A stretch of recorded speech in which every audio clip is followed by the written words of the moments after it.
This Christian student absolutely destroys this atheist teacher. Watch this. God does not exist because there is no evidence that he or it exists.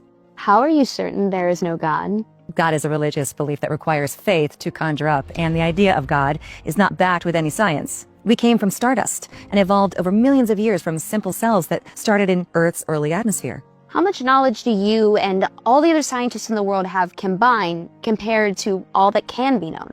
What do you mean? Can I draw on the board?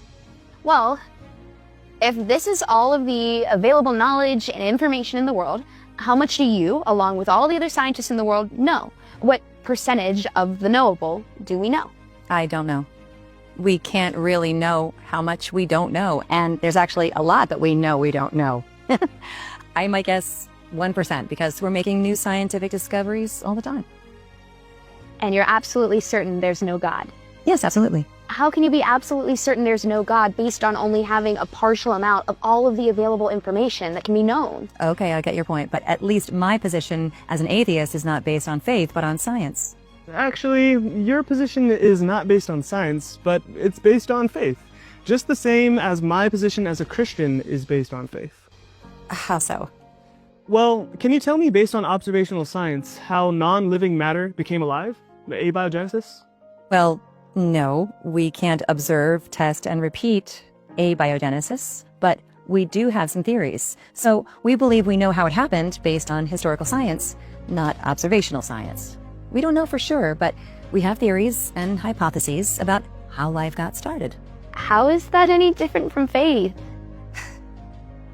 I guess you can call it faith if you want to, but my faith is in science and scientists. But you just said there's no scientific way to prove what you and some other scientists believe about evolution. And the reality is, there are many respected scientists who disagree with the theory of evolution.